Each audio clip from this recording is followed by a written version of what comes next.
اور اگر ایمان نہیں تو مکے کا سردار ابو الحکم لقب رکھنے والا ابو جہل، تو اسلام نے اس کو لقب دیا ابو جہل، ایمان نہیں تو جہنم کے گڑھے میں داخل ہو۔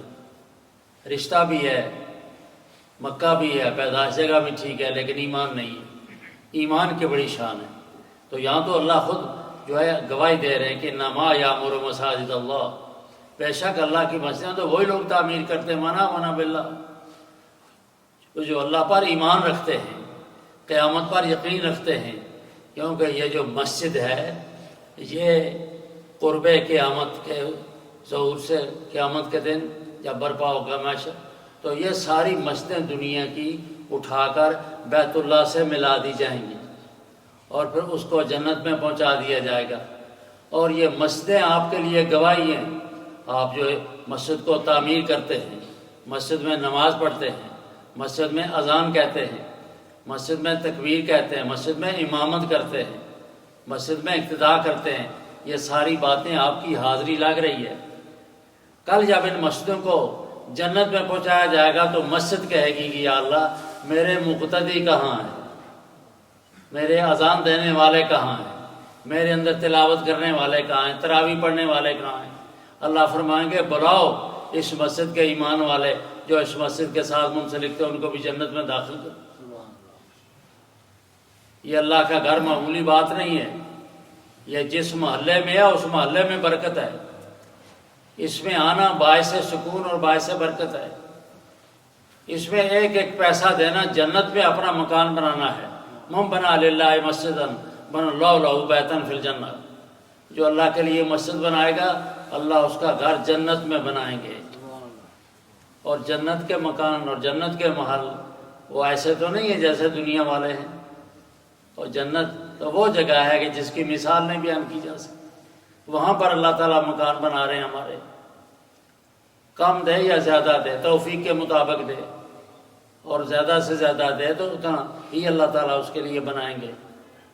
سلطان محمود غزنوی رحمۃ اللہ علیہ جب سفر کرتے تھے اپنے لشکر کے ساتھ، جہاں پڑاؤ ڈالتے تھے وہاں سرائے بناتے تھے مسافروں کے ٹھہرنے کے لیے، ایک کنواں بناتے تھے لوگوں کے پانی کے لیے، اور ایک مسجد بناتے تھے، اور اپنے کارندوں سے کہہ رکھا تھا کہ اس سے پیسے نہیں لینا، یہ میری طرف سے بناؤ یہاں۔ ان کے کارندے مسجد بنا رہے تھے تو پرنالہ، اور جس سے پانی ہماری طرف کھلا پرنالہ لگاتے ہیں نا، یہاں کی طرح گٹر تو نہیں ہوتا، وہ پرنالے کے لیے لکڑی چاہیے تھی۔ ایک زمیندار جا رہا تھا لکڑی ہاتھ میں لیے، تو ان کارندوں نے کہا کہ او بھائی ادھر آؤ، یہ لکڑی ہمیں دو، مسجد میں پرنالہ لگانا۔ اس نے کہا جی بسم اللہ لے لو۔ اس لکڑی کا پرنالہ بنا کے انہوں نے لگا دیا۔ رات کو سلطان محمود غزنوی نے خواب میں دو بڑے محل دیکھے جنت میں، اور پوچھا کہ یہ کس کے ہیں، تو ایک آواز آئی کہ یہ سلطان محمود غزنوی کا محل ہے۔ اور یہ کس کا ہے؟ کہا کہ یہ فلانے آدمی کا ہے، نام لیا اس گاؤں کے اس زمیندار کا، یہ اس کا، دونوں ایک جیسے ہیں۔ آنکھ کھلی، صبح اٹھے، کارندوں کو بلایا کہ بھائی یہ خواب دیکھا ہے، کیا واقعہ پیش آیا؟ انہوں نے کہا جی کہ وہ ایک زمیندار جا رہا تھا، ہمیں پرنالے کی ضرورت تھی، لکڑی مانگی، اس نے لکڑی دی، پرنالہ لگا دیا۔ انہوں نے کہا ہاں یہاں یہی وجہ ہے، یہی وجہ ہے۔ مسجد میں کوئی پرنالہ لگا دے، مسجد میں صف بچا دے، مسجد میں کوئی دروازہ لگا دے، مسجد کے چھت میں حصہ لے، مسجد کے بل میں حصہ لے، جنت میں اس کے محلات بنا رہے ہیں۔ دینے والے نے ایک لکڑی دی، یہی توفیق تھی۔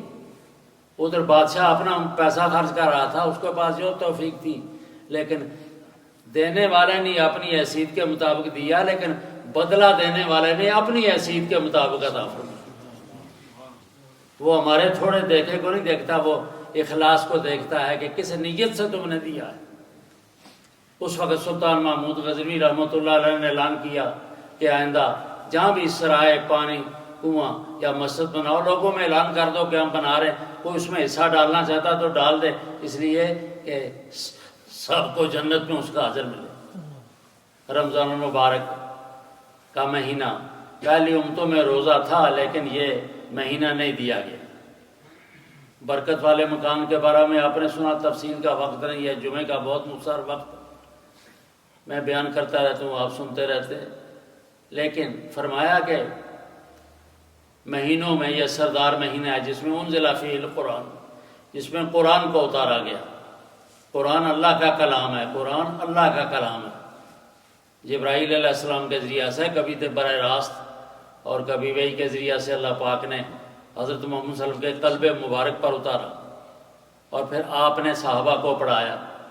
وہ کتنے خوش قسمت لوگ تھے جنہوں نے حضور اکرم صلی اللہ علیہ وسلم سے قرآن مجید کو پڑھا ہے، اور پھر اس کے بعد پھر صحابہ سے چلا سلسلہ تابعین، تبع تابعین، اور پھر یہ چلتے چلتے آج یہ قاری صاحبان ہمیں پڑھا رہے ہیں، آپ کو پڑھا رہے ہیں، مسجدوں میں نماز پڑھا رہے ہیں، تلاوت کر رہے ہیں مدرسوں میں۔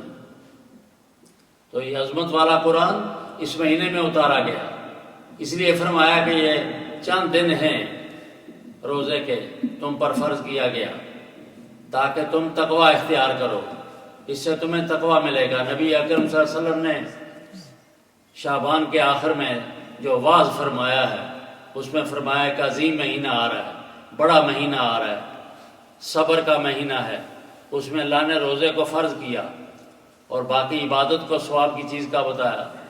فرمایا کہ یہ مہینہ صبر کا ہے اور صبر کا بدلہ جنت ہے، اور فرمایا کہ جو آدمی کسی کو افطاری کرائے گا اس کو اس کے روزے کے برابر بدلہ ملے گا اور اس کے لیے جنت کا وعدہ ہے۔ اور فرمایا یہ غمخواری کا مہینہ ہے۔ ان لوگوں کو دیکھو جن کو کھانا نہیں ملتا، پانی نہیں ملتا، ہم تو اپنے اختیار سے ہم نے روزہ رکھا ہے کہ پانی نہیں پی رہے، کھانا نہیں کھا رہے۔ ان کو دیکھو کہ جن کے پاس کھانا پانی کچھ نہیں ہے تو ان کے ساتھ ہمدردی کا اظہار کرو، فطرانے کے ذریعہ سے، زکوٰۃ کے ذریعہ سے، افطاری کے ذریعہ سے ان کے ساتھ۔ فرمایا پہلا ہے یہ 3 اشرے ہیں، پہلے 10 دن رحمت کے ہیں، رحمت برسنی شروع ہو گئی ہے، رحمت برس رہی ہے۔ ارحم الراحمین سے دعائیں کرو، افطاری کے وقت دعا کرو، دعا قبول ہوتی ہے، سحری کے وقت دعا کرو، دعا قبول ہوتی ہے، تراویح کے بعد دعا کرو، ہر فرض نماز کے بعد دعا کرو، ہر نیکی کرنے کے بعد دعا کرو، دعا قبول ہوتی ہے۔ فرمایا کہ یہ پہلا حصہ رحمت ہے، اللہ سے رحمت مانگو، ضائع نہ کرو اس کو، اپنے کام تھوڑے کم کر دو، اپنی نوکری سے تھوڑی چھٹی لے لو، بلکہ آپ کا کارخانہ کوئی مل فیکٹری ہے تو ملازموں کو رعایت دو، اللہ قیامت کے دن رعایت دے گا۔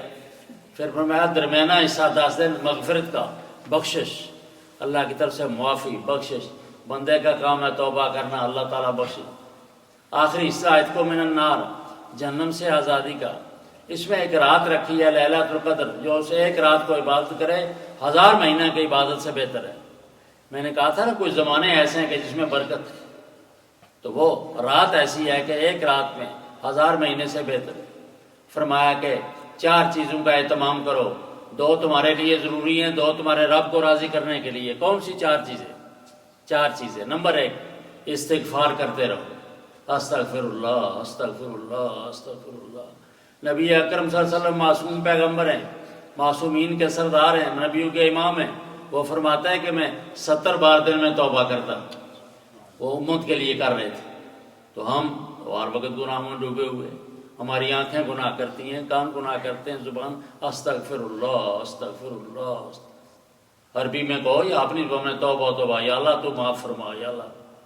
اور اس کے بعد فرمایا کلمہ شریف کی کثرت، لا الہ الا اللہ محمد رسول اللہ۔ یہ وہ کلمہ ہے کہ ڈائریکٹ اللہ تک پہنچتا ہے جب تم اس کو پڑھتے ہو۔ یہ وہ کلمہ ہے کہ موسیٰ علیہ السلام کو اللہ نے فرمایا کہ سارے جان کو ایک پلڑے میں رکھو، کلمہ شریف کو ایک پلڑے میں رکھو تو وہ پلڑا بھاری ہو جائے گا۔ اور فرمایا جس نے لا الہ الا اللہ محمد رسول اللہ پڑھا داخل الجنہ، وہ جنت میں داخل ہوگا۔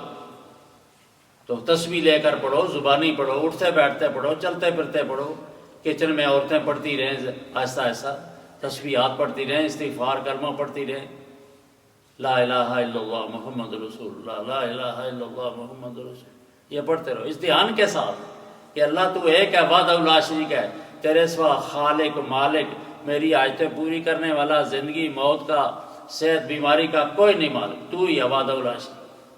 اور یہ پیغام کس نے دیا؟ محمد رسول اللہ، تیرے سچے پیغمبر نے یہ فرمایا۔ میں اس پر یقین، اللہ کی توحید پر، حضور کی رسالت اور ختم نبوت پر یقین کے ساتھ لا الہ الا اللہ محمد رسول اللہ، لا الہ الا اللہ محمد رسول اللہ۔ اور دو چیزیں ایسی ہیں کہ جس کے لیے تمہیں ضرورت ہے، ایک اللہ سے جنت طلب کرو اور جہنم سے پناہ مانگو۔ اللہم انا نسألک رضاک والجنہ، یہ بھی ہماری منقوع ہے، لیکن ہم یہ چیزوں سے پرہیز کرتے ہیں۔ کیوں؟ رب نے منع کیا ہے۔ اس سے پتہ چلا کہ ہم بندے ہیں خدا کے، ہم بندے، ہم کوئی کام اپنی مرضی سے نہیں کرتے، ہم رب کی رضا سے کرتے ہیں۔ جب اپنا حلال کھانا پانی بیوی منقوع ان کو ہم روزے کی حالت میں ہم یہ چیزیں استعمال نہیں کرتے، تو پھر ہمارے لیے کیسے جائز ہو سکتا ہے کہ کسی کا مال استعمال کریں؟ کیسے جائز ہو سکتا ہے کسی کی بیوی کی طرف بری نظر دیکھیں؟ کیسے جائز ہو سکتا ہے کہ کسی کا مال کھائیں، کسی کا یا حرام چیز ہم استعمال کریں؟ کیسے ہو سکتا ہے؟ یہ ہمیں تربیت دی گئی ہے، اس لیے کہ جو اللہ کی رضا میں راضی ہوا بندہ اسی کو کہتے ہیں۔ ہم نوکر نہیں ہیں، اللہ کے نوکر نہیں ہیں۔ اللہ فرماتے ہیں وَمَا خَلَقْتُ الْجِنَّ وَالْإِنسَ إِلَّا لِيَعْبُدُونِ، میں نے جن و انسان کو عبادت کے لیے پیدا کیا ہے۔ مَا أُرِيدُ مِنْهُمْ مِنْ رِزْقٍ وَمَا أُرِيدُ مِنْهُمْ أَنْ يُطْعِمُونِ، میں ان سے رزق نہیں طلب کرتا کہ مجھے کما کر دو، میں بوس نہیں ہوں، میں بوس نہیں ہوں، وہ میرے نوکر نہیں ہیں، میں معبود ہوں، وہ میرے بندے ہیں۔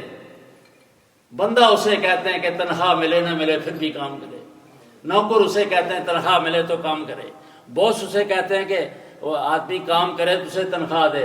میرا رب وہ ہے کہ جو اس کا نام لیتا ہے اسے بھی پیٹ بھر کے دیتا ہے، جو نہیں لیتا اسے بھی پیٹ بھر کے دیتا ہے۔ حساب تو آخرت میں ہوگا۔ ہم بندے ہیں اس کے، ہماری کوئی رضا نہیں۔ جس نے یہ کہا کہ اللہ میں نے تیری مرضی میں اپنی مرضی قربان کر دی، اللہ فرماتے ہیں کہ تو کامیاب ہو گیا۔ یہی سارے نبیوں کی تعلیم تھی کہ بندے بنو، اللہ کے بندے بنو، ایسے بندے کہ تمہاری اپنی مرضی کوئی نہ ہو، تمہاری اپنی مرضی کوئی نہ ہو۔ سلطان محمود غزنوی کا ایک دوسرا واقعہ ہے کہ ایاز ان کا غلام تھا، باقی بھی غلام تھے، ان سے پیار کرتے تھے وہ، تو غلاموں نے کہا ان سے بڑا پیار کرتے ہیں، تو اس نے کہا سب کو اکٹھا کرو، اکٹھا کیا، تو محل کا خزانے کا ایک موتی سامنے رکھا، سب کے ہاتھ میں ایک ایک پتھر دیا کہ اس موتی کو توڑو۔ ایک کو کہا وہ نہیں توڑتا، دوسرے کو کہا نہیں توڑتا، تیسرے کو کہا نہیں توڑتا، ایاز توڑو۔ ایاز نے زور سے پتھر مارا، کرچیاں کر دی، اس کی توڑ دیا۔ ایاز یہ کیا کیا؟ ان سے پوچھا کہ تم نے نہیں توڑا؟ انہوں نے کہا اس لیے کہ بڑا قیمتی ہے، اس لیے نہیں توڑا کہ بڑا قیمتی ہے۔ ایاز تم نے کیوں توڑا؟ ایاز نے کہا یہ قیمتی نہیں ہے، میرے مالک کا، بادشاہ کا حکم بڑا قیمتی ہے۔ جب میرا مالک کہتا ہے کہ توڑو تو میں اس کو توڑ دوں گا۔ ہماری جان بڑی قیمتی ہے، مال بڑا قیمتی ہے، لیکن رب کا جہاں تقاضا آئے کہ یہ مسجد بنانی ہے مال دے دو، مقام شہادت آئے تو جان دے دو، یہ جان اور مال کوئی قیمتی نہیں، ہمارے رب کا حکم قیمتی ہے۔ جس نے یہ بات سمجھ لی وہ کامیاب ہوا، کیونکہ ہم بندے ہیں، بندے۔ اللہ تعالیٰ یہ مسجد حرا اور مدرسے کو کامیابی سے امکنہ کرے۔ ہمارے الحاج حافظ محمد نذیر صاحب آج نہیں ہیں، ان کی کمی محسوس ہو رہی ہے، یہ ان کے بچے ہیں مولانا قاری شبیر احمد عثمانی ماشاءاللہ، اور مولانا قاری ابو ذر، اور باقی بھی ان کے داماد علماء ہیں۔ اللہ پاک نے اس گھرانے کو نوازا ہے، انہوں نے محنت کی، کوشش کی، آپ لوگوں نے تعاون کیا، محلے میں ایک مسجد بن گئی۔ آپ اس مسجد کے تعمیر ترقی کے لیے آپ کوشش کریں، پیسہ کوئی چیز نہیں ہے، پیسہ بھی دیں لیکن اس کو آباد کریں نمازوں کے ذریعے سے۔ قریب ہیں آپ، مسجد میں آئیں، پہنچے وقت آئیں۔ اب تو لاک ڈاؤن میں کچھ رعایت ہو گئی ہے، پہلے پابندی تھی حکومت کے جو قوانین ہیں اس کی وجہ سے، تو وہ پابندی بھی کرنی پڑتی ہے، لیکن مسجد کو آباد کرنا اور اس کے ساتھ تعاون کرنا آپ کا کام ہے۔ اب میں تو جو ہے وہ اس وقت زیادہ نہیں ہاں، تو یہ جو ہے وہ میں اپنی طرف سے 150 پاؤنڈ پیش کر رہا ہوں، اور اپنے بیٹے کی طرف سے آپ حضرات یہ اس لیے آپ کے سامنے دے رہا ہوں کہ مولوی صاحب صرف اپیل نہیں کرتے، دیتے بھی ہیں، تو 150 پاؤنڈ میں دے رہا ہوں۔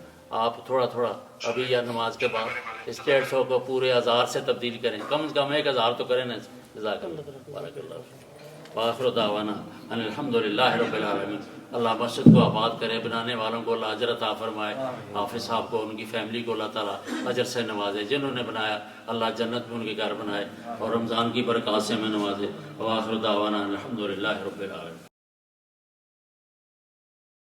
تو کہ والد صاحب پاکستان میں موجود نہیں ہیں، تو جس کی وجہ سے ان کو ہم نے لائیو لے لیا، ان کی خواہش تھی، ان کی محنت تھی، اور تو ابھی جو ہے نا وہ لائیو ہم نے لیا ان کو، تو ان کا ایک پیغام ہے آپ حضرات کا، تو آپ سن لیجیے۔ جی السلام علیکم ورحمۃ اللہ وبرکاتہ۔ حضرت میں آپ کا بہت مشکور ہوں، ممنون ہوں کہ آپ نے ہماری سرپرستی فرمائی اور آپ نے اسی کی مدرسے کی ابتدا بھی فرمائی تھی۔ الحمدللہ آج آپ کی دعاؤں سے یہ کام پہ تکمیل تک پہنچا۔ اللہ پاک آپ کو اس دنیا میں بھی اور آخرت میں بھی اس کا بہت بڑا اجر عظیم عطا فرمائے۔ اپنی شفقت سے، اپنے مشوروں سے ہمیں نوازتے رہے اور ہم آپ کی سرپرستی میں یہ کام کرتے رہے۔ اللہ رب العزت آپ کے وجود کو ہمارے لیے باعث برکت، باعث رحمت بنائے اور دعاؤں کا ذخیرہ تا قیامت ہمارے لیے آپ کے سر پر رہے، ہمارے سر پر آپ رہے۔ محترم سامعین، جتنے میرے بھائی سن رہے ہیں اس وقت، میرے عزیز ہیں، میرے بزرگ ہیں، میرے بھائی ہیں، میں تمام بھائیوں کا مشکور ہوں، ممنون ہوں کہ آپ لوگوں نے ہمارے ساتھ تعاون فرمایا۔ الحمدللہ ثم الحمدللہ، آپ کا تعاون آپ کی آنکھوں کے سامنے ہے۔